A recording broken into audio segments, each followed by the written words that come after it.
ॐ भूरभुवः स्वः तत्सवितुर्वरेण्यं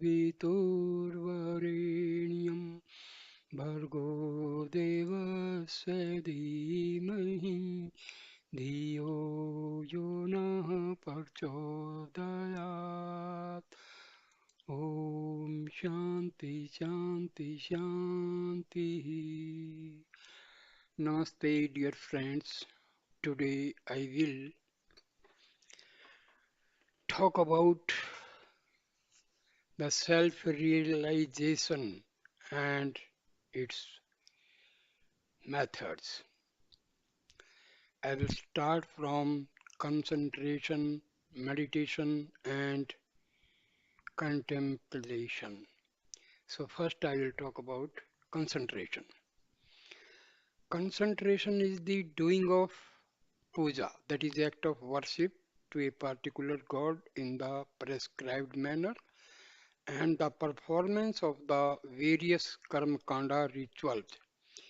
In concentration, God is represented by a symbol, idol, or picture, and worship is done by various movements of the physic.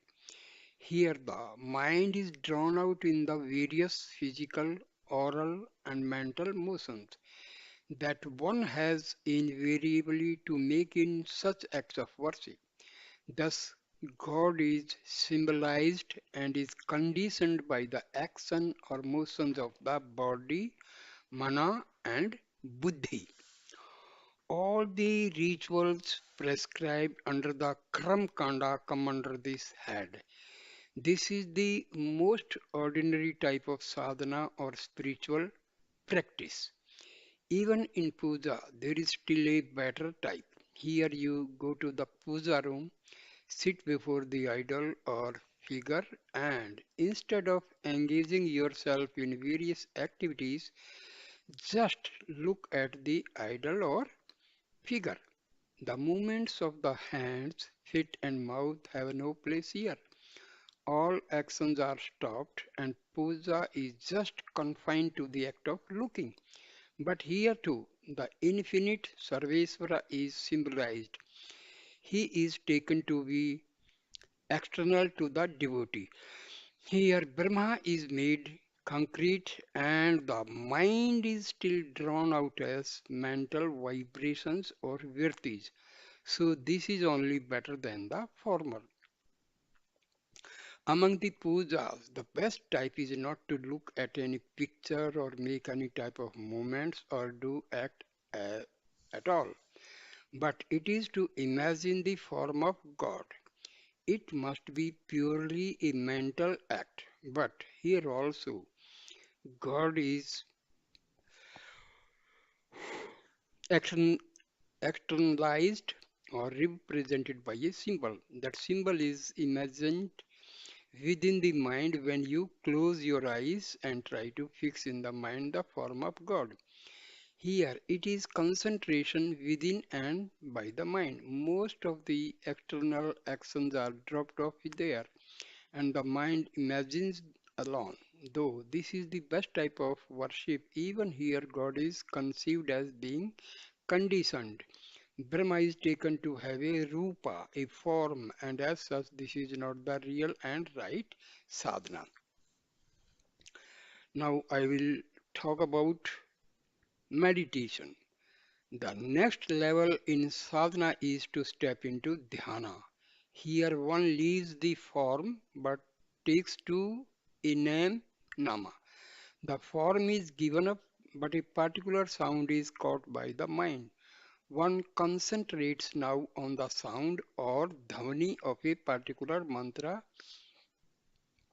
So Adi Shankaracharya has told, a person having the divine light in his heart and meditating with full devotion will eventually achieve enlightenment. This achievement in itself is the salvation and attainment of Vishnu Loka, that is the abode of Lord Vishnu.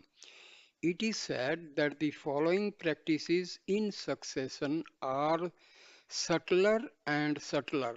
Starting with Rupa, it goes to sound, then to light, then to the origin of the mind, and finally to the dissolution of the mind. This is an important principle in Adhyatam Sadhana. The shorter the mantra, the better it is. All of the mantra japas come under the sound or dhavani meditation. Mantras are many in number and are of many varieties. If you go through Tantra Shastra, it gives thousands of mantra. Gayatri is a very wonderful Vedic mantra. Among all these mantras, if you take the shorter ones, those will be better. Do not take to repetition of long mantras.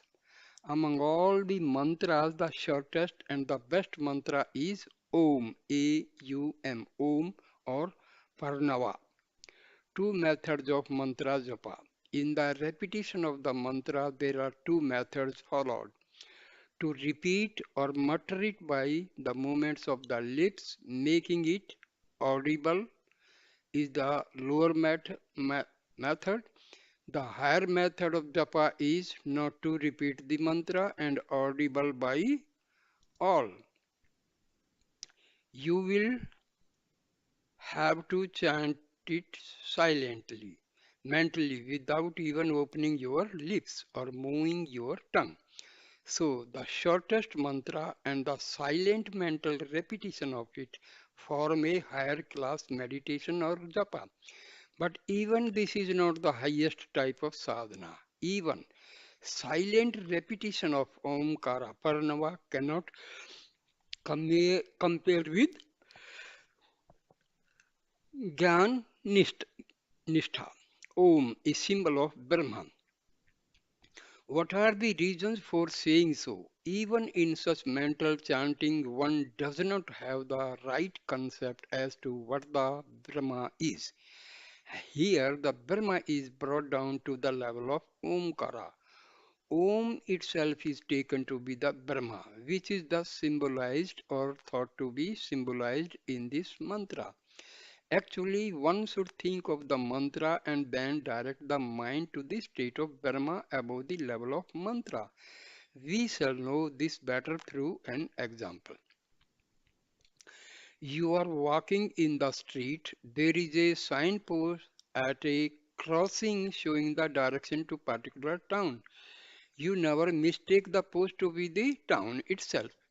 It only indicates where the town is. So, instead of hugging the signpost, you must walk in the direction pointed out by it. Similarly, you have to know and study the Omkara as a help to know more about the Atma. Then you must just transcend the Omkara and go to the state of the Atma as indicated by it, mistaking the symbol as Brahma. When you do japa puja, you take the idol to be the god. That is not correct.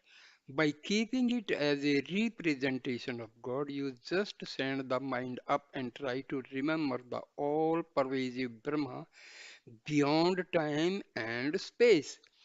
We make the mistake of thinking that the transcendental Brahma, that Sarvesvara beyond all limitations, such as time, space, etc., has come down as the idol. That attitude of taking the Partika itself as Brahma Sarvesvara is wrong.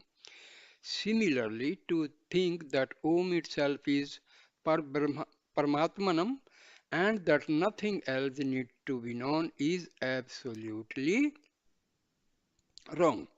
Many theoretical Vedantins and even many sannyasis are caught up in such a delusion, and for years they spend their time in the repetition of Om, never attaining jnana.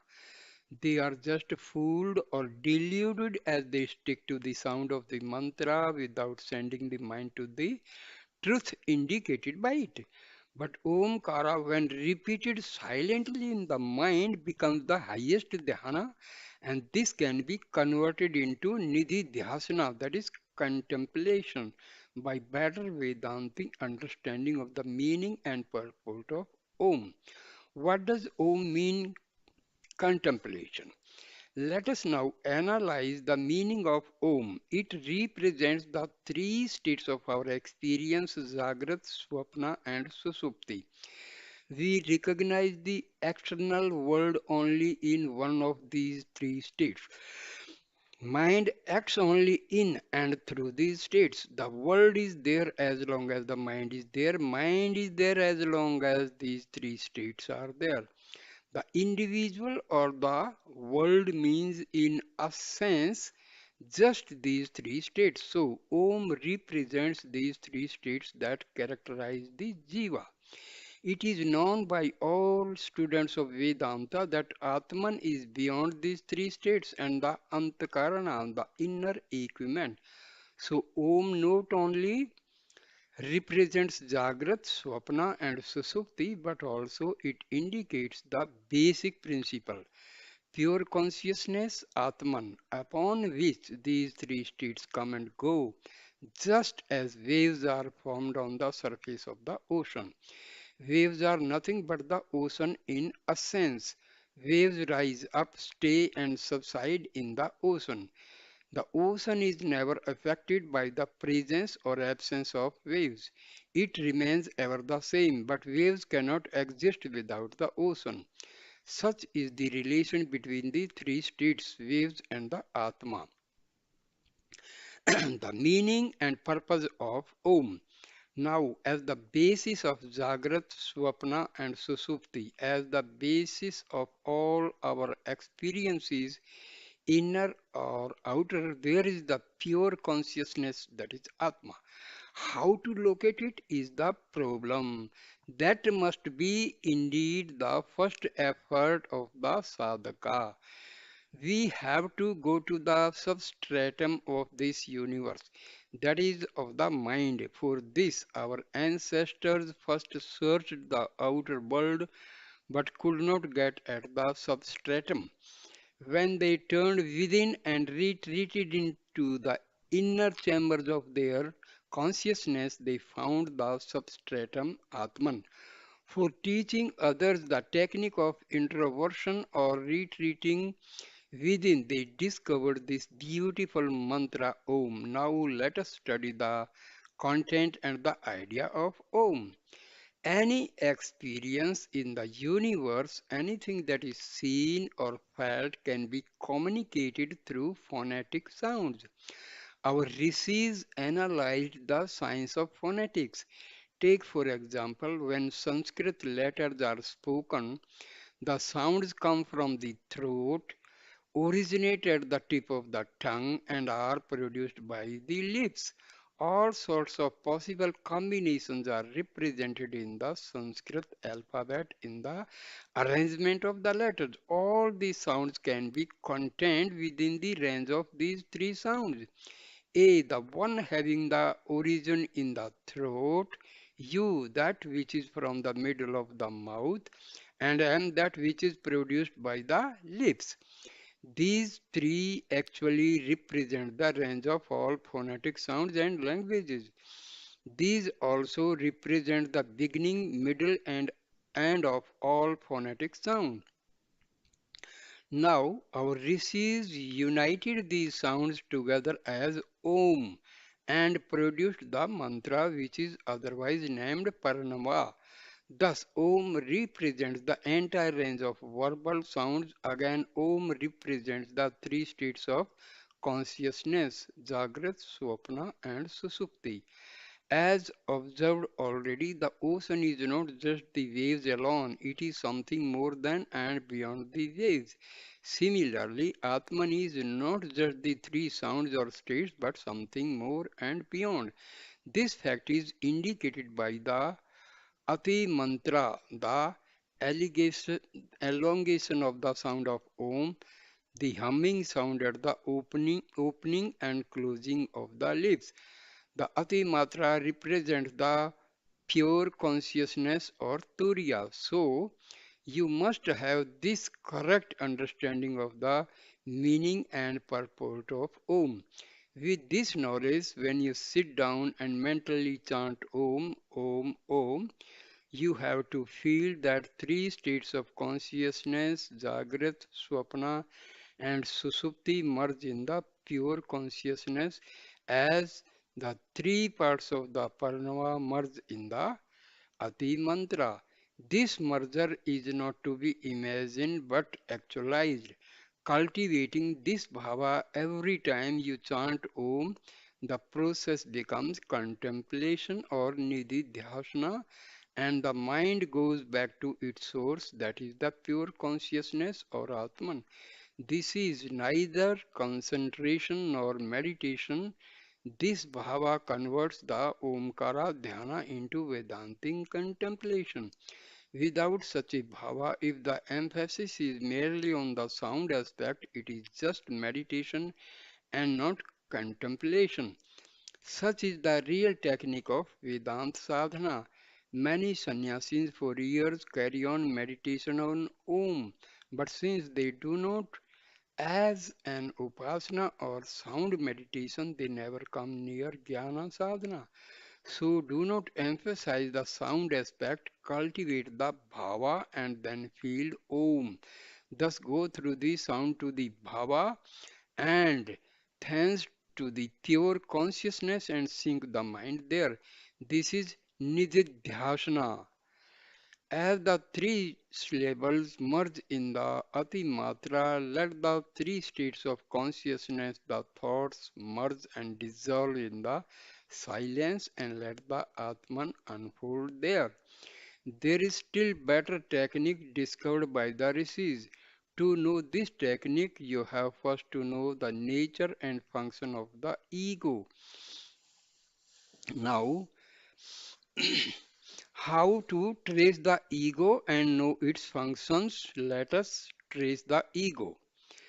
Sit down and mentally chant Om and simultaneously generate the bhava that the pure consciousness represented by the Ati Matra is the substratum on which the three states of the consciousness come and go. But at that time your mind will stay away in the form of other virtis that develop in the mana, buddhi or chitta. These multifarious virtis come and go, following each other in quick succession, but behind them there is a relative witness remaining unchanged as long as the virti is last, and that is the ego or aham virti. See, when our I-ness identify with the body, so this thought or virti, what we call, is known as ego. Mind and ego both are originated from our soul, our Atma. For mind and ego, the source is our soul. So this we have to remember. I and the mind. The false I or I identifying with the body give rise to the mind. The continuous flow of thoughts from the Atma constitute our mind. Mind is not an independent entity. Mind is completely, mind depends upon completely on the Atma because mind originates from the Atma. This we have to remember.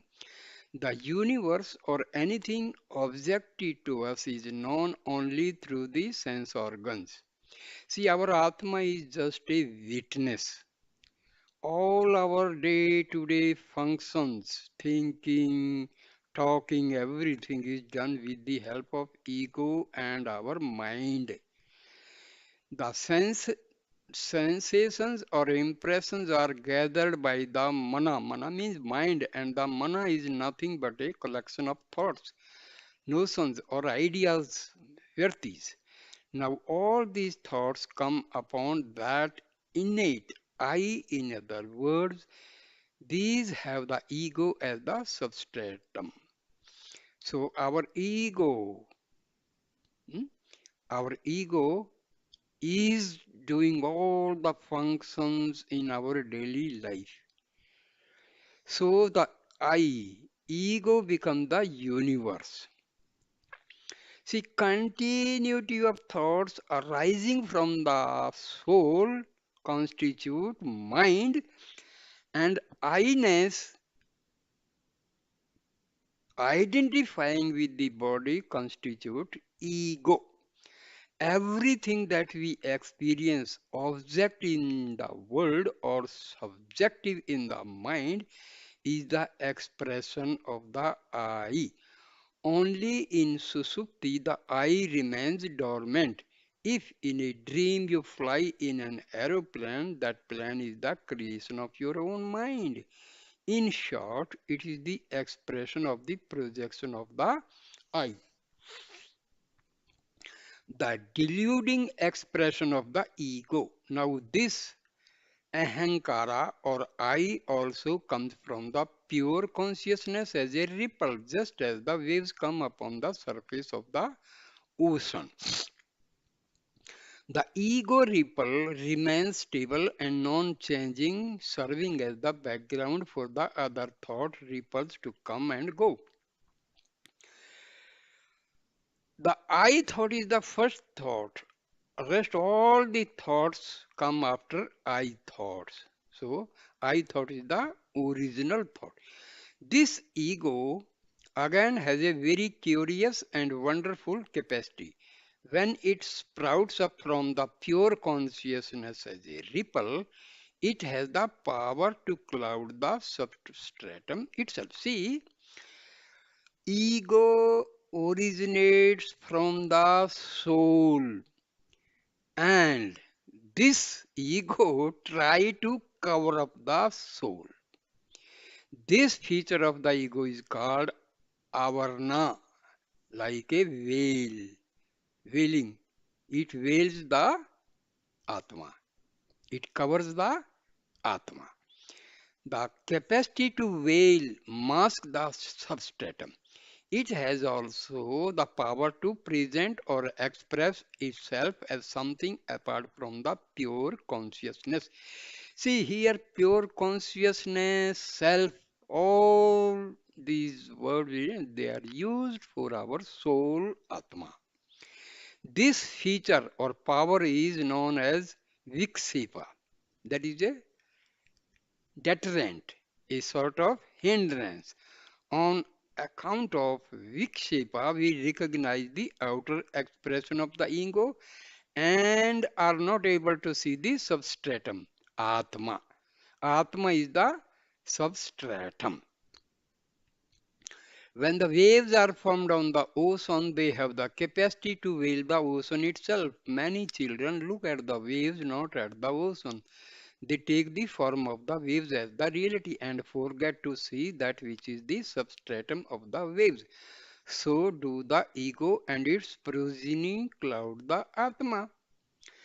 The subtle buddhi can find it. This unique fact of our consciousness should be very careful, observed and understood. Who can understand this? The ego itself can understand this through the subtle buddhi. Is not buddhi an expression of the ego? Ego analyzes things and arrives at conventions with the help of buddhi. Our buddhi has two functions, as it were, one which analyzes the facts and problems of the external nature, and the other, the subtle one, which ponders subjectively and discovers the hidden facts of our consciousness. Virtigina is essential for contemplation. Virtigyan. Understand clearly that the three states of consciousness, that is Jagrat, Swapna and Susupti. Jagrat means awakening, Swapna means dream, Susupti means deep sleep, are not at all the absolute reality. The supreme entity we serve as their substratum is the Atma, the pure consciousness. This is the source of all virtis. Virtis means thoughts, ideas. Thoughts ripples, the primary virti coming upon it being the ego. This primary virti means I thought. You must have this virti jnana, knowledge of the nature of the virtis, before you sit and contemplate. Only then can you maintain the bhava. Remember the fact that Atma, pure consciousness, and I are one, or I am the Atma. How to keep this bhava continuously during contemplation? For this, our rishis have invented some glorious mantra, very short but very deep in meaning. One such is Soham. By this mantra, see, we breathe in and breathe out. So these are the two sounds. So, hum. By this mantra, we mean that infinite consciousness is in me as the aham, virti, I-ness. I, the individual, have the all-pervading reality, Sat Chit Ananda, as my true being. The pure consciousness is I. Here, the individual ought to remember and affirm I am the Atma, the pure consciousness.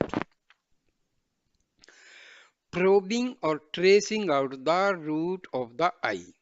So, among all types of sadhana, the best is to trace out the origin of I and remember it constantly. Here, I means I thought. Where from it is originating? It is originating from our Atma, from our soul.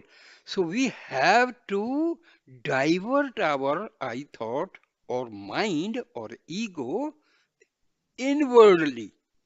That is the meaning. Theoretically, we know I has its root in the Atma. But how exactly to realize it? This is the problem. Moreover, see, I thought will always try to go outward. It, it will go outward. Now, to realize the self, we have to divert inwardly. This is the problem. Moreover, before taking up this contemplation, a doubt may arise in us. If the Atma or pure consciousness remains unknown to us, there is no use in repeating Soham. What is the use of repeating Sa? He, when Sa cannot be known. Again, if the Atman is non-principle, there is no need to repeat the mantra. When I am quite conscious that I am a man, there is no need to repeat Manushyaham, I am man, as it is. Atma is not already known to us.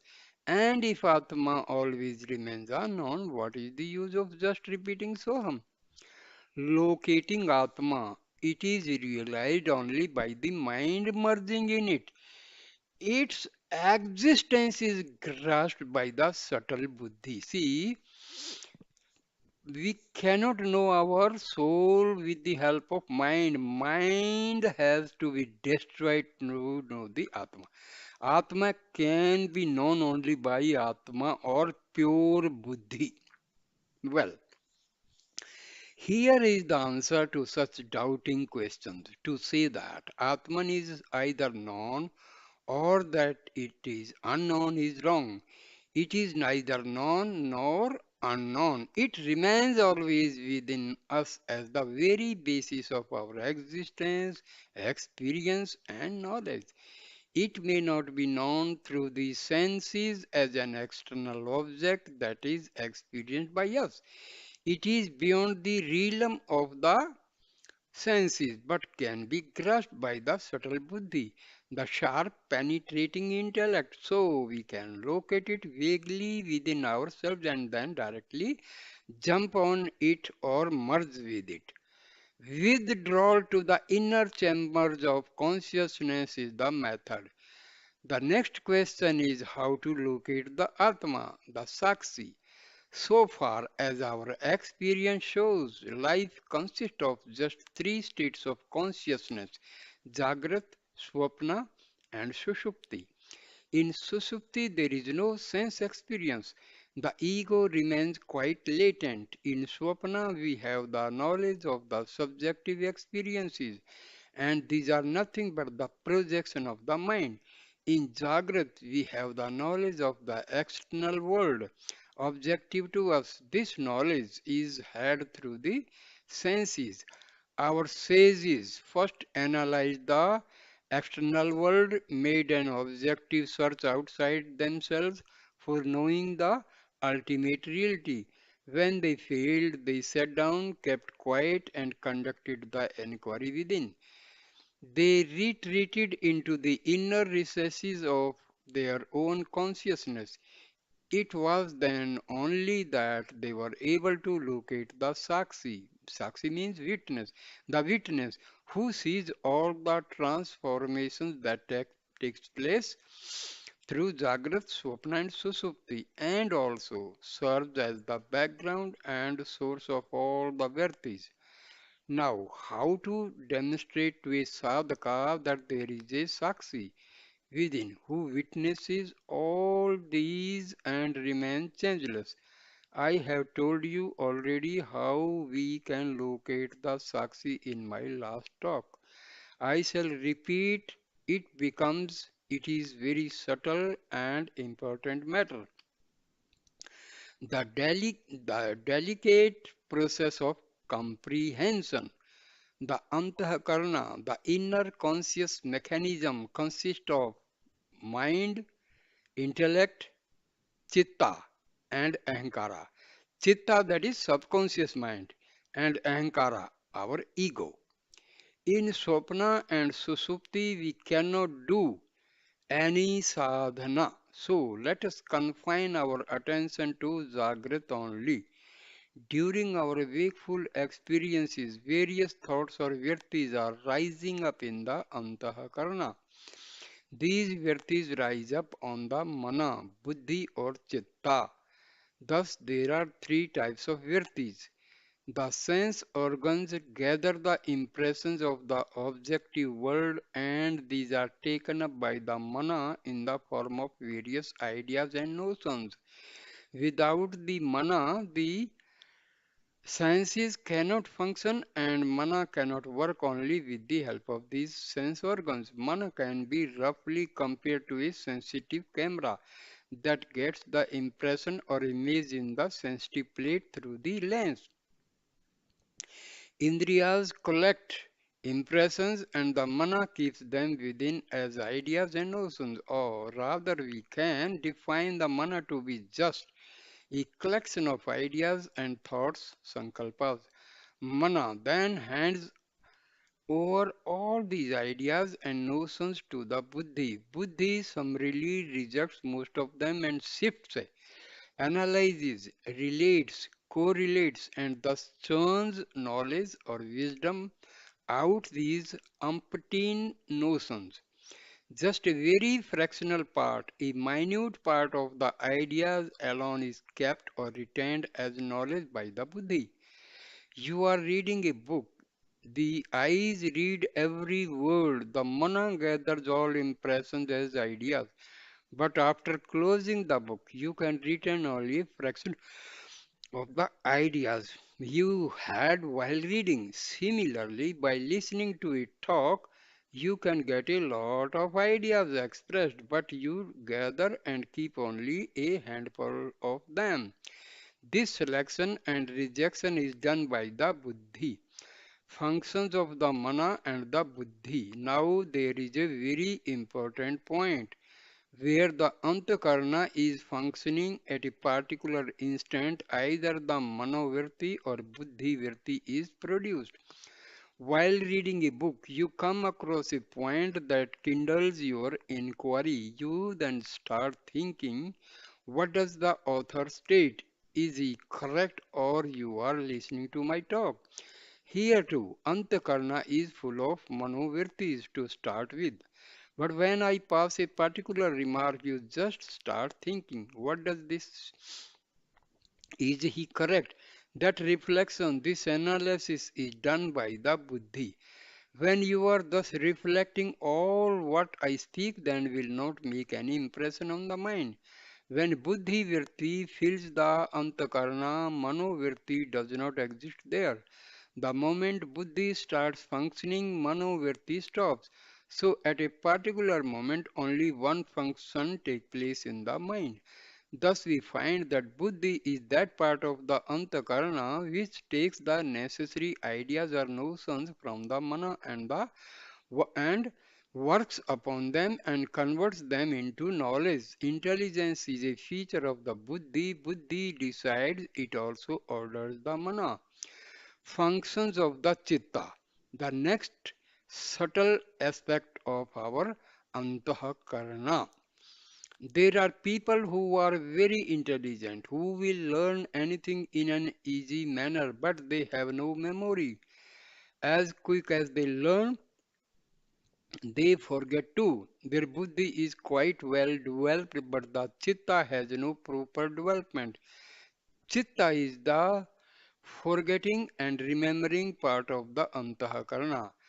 Contemplation by chitta. Now, contemplation must be done by chitta, the most subtle part of the antahakarana.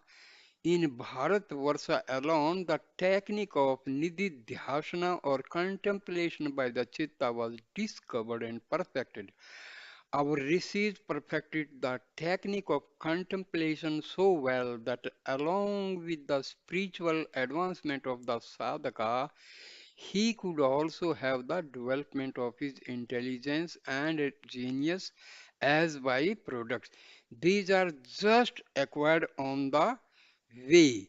People blossomed into glorious and highly wise personalities when they took to this technique of contemplation. I have given you the examples of Kalidasa, Valmiki, and Panini, who originally were of very mediocre intellect but became versatile, genial personalities after doing tapas. They attained Atma Jnana and along with it their minds became genial and versatile in a marvelous way. Remember the Sakshi by the Chitta. Nidhi Dhyasana is thus contemplation done by the Chitta. The function of the Chitta is to forget and remember. When you repeat or mentally chant Soham and Om, you should remember the Sakshi. Soham means the all pervading consciousness is within me or he is I. The meaning of the mantra should not be repeated in any other language. When you mentally say Soham, but you must be able to consciously remember the Sakshi, the witness, that is all. When you sit and meditate, if the mantra japa becomes mechanical, understand that meditation is done by the mana. When you have some stress or strain in the mind and you want to get up from the seat and go away, or when you find it difficult to sit even for a short period, understand that the repetition is done by the buddhi. When you do not feel like getting up and meditation is very happy, peaceful, and effortless, understand that the repetition is then done by the chitta. So serene and calm will be your mind, then you will have a peace and joy then. This is contemplation, the process of remembering the Sakshi. Now, we shall talk about how to remember the Sakshi in contemplation. Before remembering it, you must know previously what the Sakshi is. You must therefore first locate it. I shall explain how to do that. You are sitting down and contemplating Soham. Soham silently and continuously you chant the mantra.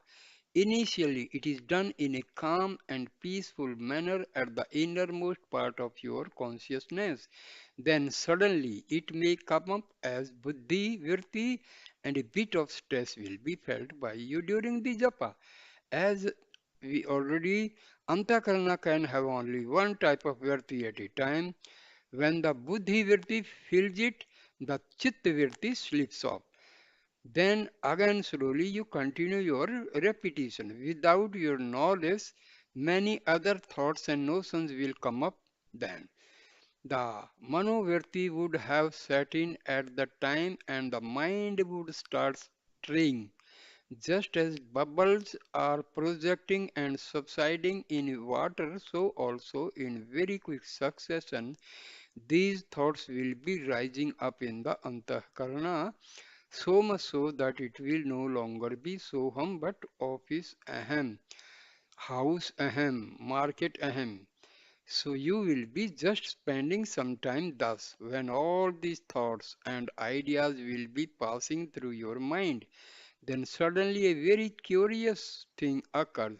Some conscious factor within flashes up from somewhere and just witnesses the straying of the mind. This discovery, this awareness takes place for a very short time, maybe for a split fraction of a second. It suddenly becomes aware of the straying of the mind from the repetition of Soham, discovering the self or the Sakshi. Now be very attentive. Antakarna is full of thoughts. In other words, the mind is composed of thoughts. The mind moves, not being fixed to a single thought. There is a sudden awareness that the mind has gone from one thought to another. This discovery, this awareness cannot be within the mind, antahakarana. That which discovers the straying of the mind cannot be the mind itself. That which sees the thought and its straying cannot be another thought. So, the principle which witnesses the straying of the mind is really something beyond the mind, beyond antahakarana. This is our Atma. The Sakshi Chaitanya within. This is the self, pure consciousness. The discovery of the straying of the mind is by the Atma. Such is the method by which we can very correctly locate the Sakshi, the self. The self is aware of itself, then as the self is pure luminous. So, Pratiparsava, involution, self withdrawal. Once you have this particular experience of locating the Atma, in other words, experiencing the expression of Atma, you should start remembering that pure consciousness, the pure awareness that witnessed the straying of your mind, that which expressed itself when the mind was wandering. You must try to remember that very principle or entity by the chitta. Go within and try to sink in that awareness. In such a retreat, turning within, you will find that the mind automatically dies. It goes back to its source, then sinks and dissolves there. This Vedantic contemplation is therefore to drive the mana, buddhi, etc. to their source or origin. As long as you do japa or concentrate, so long as you keep your vision in objectivity, mana and buddhi will act in an extraverted manner. They will have only the outward movement. It is only the chitta which can have this backward movement. Its functions is not to reach out or project forth, but reflect backward and go within. This is very aptly termed as pratiparsva, which means involution, going back to the source. So mind and ego, they are directed to go to the source, that is our Atma, the spiritual heart. It is subjective retreat within an inward search. This alone will take us direct to the Sakshi witness, that is Atma. All the other methods will pull the mind out or project it into the realm of objective perception. Nature of the chitta. This is how to contemplate by the chitta. Chitta has the capacity to remember and forget. It stores up things in memory, and whenever you want any particular fact or knowledge, it will bring the same back to the forefront of the consciousness. Something known to the mind will be taken over by the buddhi and will be later passed on to the chitta for storage. It has many pigeonholes for storing the accumulated knowledge. This storage in the chitta is called apohana. Now, how can a person remember a particular thing that is forgotten? Draw it out as it were from the depths of the chitta. The technique of remembering and forgetting. The technique of remembering and forgetting is very clearly explained by our rishis. Let us take an example. You are listening to a sloka. I repeat it. You understand it and get it by heart. Now it is stored up in the chitta. Next morning you get up, do your routine things, and suddenly you want to recollect the sloka read out by me the previous day. You start thinking, struggling to bring it back to your mind. You are not able to. What is that? What is that? Such a deep inquiry takes place within you. Your eyes close, your limbs become motionless, all external activities and sensations stop. The mana and the buddhi also stop their function. You are just carried out in the current by the force of deep inquiry. You know it there in the back chambers of your consciousness. It is not immediately tangible or objective to you. That is all. When you carry on such an inquiry, a stage comes when for a fleeting second you forget the world, body, mind, etc. You are in the shunya state, zero state, that is, thoughtlessness, as it were. When you forget yourself, thus, then most curiously, the sloka that you wanted to recapture flashes before you from somewhere. Has this not been the experience of all of us? Suddenly, from somewhere, the forgotten sloka flashes for so. The process of forgetting yourself consciously is the process of remembering a forgotten thing. It may sound to be a paradox, but it is a fact. Precisely when you try to remember a thing intently, you forget everything, and when you thus forget everything, consciously you catch back in a flash the forgotten thing. Self inquiry, remembering Atma. Atma is always there, and we have somehow forgotten it. We have now to consciously try to remember the Atma through the Chitta. Buddhi and Mana cannot do it. The Atma cannot be perceived or known by them. Take to the process of contemplation by Chitta and do it intensely. When you are absorbed thus in a very deep and serious inquiry, suddenly the mind will stop, all thoughts will cease, and the Atma will just unfold, reveal itself. This is the supreme sadhana, the Vedantic Nidhi Dhyasana. All of other processes will take the mind out in concentration or meditation. The mind comes out, it symbolizes the Atma outside objectively or inside in the form of imaginations. You are imprisoned in the realm of Nama and Rupa, outer or inner, but the Vedantic process of a Nidhi Dhyasana is beyond Nama and Rupa. It is done at the level of Sakshi, the highest principle in the human personality. Now, when you actually sit and contemplate and try to remember the Sakshi, or without your knowledge of the thoughts will rush in, do not fear the straying of the mind in contemplation. Do not be discouraged. As Krishna says in Gita, where the mind strays away, you must bring the mind back and keep it steady on the Atma. So, do not relax your effort. The human mind has such a vast accumulation of past tendencies that it won't easily take to this type of contemplation. It will be terribly reluctant to contemplate, but never allow it to dominate you. In the initial stages, you must have serious, sincere, steady, and intense sadhana. Never allow the mind to control you. Man and Buddhi should obey you always. Ask Chitta to contemplate and never slacken your efforts till you reach a stage where contemplation is effortless, free, and peaceful. You must never relax your effort. It certainly takes some time to perfect this technique. You will find peace and joy in the practice gradually. So, steady, serious, sincere sadhana is indispensable for progress on the spiritual path. Nididhasana is subtle, not difficult. Hence, take to this glorious method of Vedantic Nididhasana. Do not think I hate pujas, idols, etc. Not at all. But these practices are at the lowest rung of spiritual sadhana.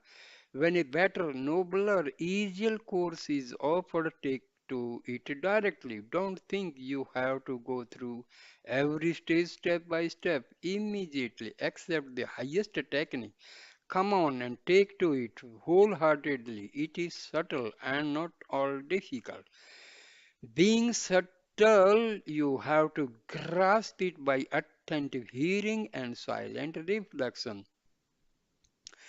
The lower practices will give only impermanent results. Again, all the benefits that will accrue to one from the lower spiritual practices are categorically classified by the rishis to be impermanent and in reality worthless. The attainment that one has in Jnana Sadhana is Paripurna. It is Satchit Ananda and Brahma Jnana that has no comparison in this world or hereafter.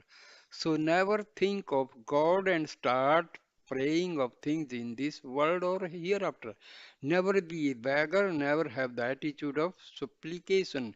If you pray to God, oh God, please give me jnana, he would, if at all, say, my dear Bhakta, why are you praying to me? I have already given you the chitta, use it, sit and contemplate. You will easily have jnana. Now there is a slok in Bhagavad Gita. It says, I am seated in the heart of every human being. From me alone remembrance, knowledge, and forgetfulness spring forth. From all the Vedas, there is only one myself as the pure consciousness. To be known, the maker and knower of the Vedas, I am the Atma. Vasana akshay necessary for Atma Jnana. The subtle tendencies must be destroyed for self-knowledge. Now, while you carry on practicing this, you will advance bit by bit in sadhana. Your mind will cease to be turbulent.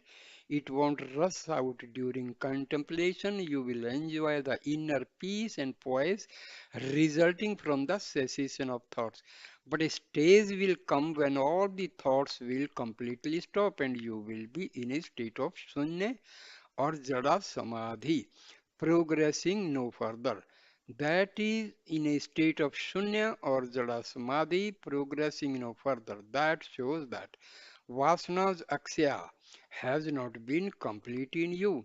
Contemplation is only one aspect in jnana nishta and the other is vasana aksya, means destruction of propensities, that is subtle impressions. Dharma, prem, and tyaga. You should base your life on dharma, ethics, discipline, and self control. Again, you must cultivate tyaga buddhi, sacrificial attitude, and try to develop pure love and compassion towards all beings. This is the best method of ridding yourself of the vasanas. In short, be pure, ethical, self sacrificing, and compassionate. Vasanas will then surely fall away. With this two pronged effort, you must carry on. Contemplation should go hand in hand with purity, love, and sacrifice. Just as two bullocks together pull a cart, so these two nididhyasana and vasana akshas should guide your spiritual life. Samadhi anubhava, experience of samadhi. That is the state of super consciousness. When your mind is absolutely pure, when all the vasanas are exhausted, one day you will have a very wonderful unfoldment of the Atma. It will be such a unique experience that you can never miss it or mistake it. What that Samadhi experience is like, it cannot be expressed in words. Nobody has explained it. It is just wonderful. That is all. Nothing more can be said about it. You will then have a feeling of absolute fulfillment. You will be complete in all respects, requiring nothing apart from that experience. This is the Samadhi Anubhava. Peace, joy, and prem will be bubbling up in your being. Tattvam Asi. As such, it is the origin of the whole universe. The universe is its expression. The Mahavakya Tattvam Asi teaches that basic I in us, which is the bedrock of all the thoughts and objective perception, is one with the Atma, the Sakshi. So take a firm decision to do very serious, systematic, sincere, steady, and steadfast sadhana. Wake up early in the morning, don't sleep, sit here and keep quiet and contemplate. Is there any other method that is easier and nicer? No. If you depend upon the man and buddhi alone, they will certainly betray you. Resort to the chitta and do the contemplation as explained. By this contemplation, the whole personality is purified and strengthened. The buddhi becomes sharp and the mana bright. After the contemplation, enter your daily life, do all your jobs well. Your work will now be more refined, polished. You will start working, executing, and not struggling. Work will be no more impure and irksome as you will find divinity everywhere. Ladies, do not waste your time in gossip in forenoons and afternoons, especially after 10 a.m. Your husbands would then have left for their work and children would have been sent to the schools. From 10 to 12 noon is a wonderful period for you for contemplation. When you will be feeling slightly hungry, that is just the time to sit and contemplate. Never load your stomach anytime. Best of all time for practice is the early morning. Contemplate for 1 hour and you will notice that your body gets as much rest and composure as when you would have slept for 3 hours. Take to this glorious path and attain Atmajnana and live like the ancient rishis, Rishi Kumaras and Rishi Kumaris. Om Shanti Shanti Shanti.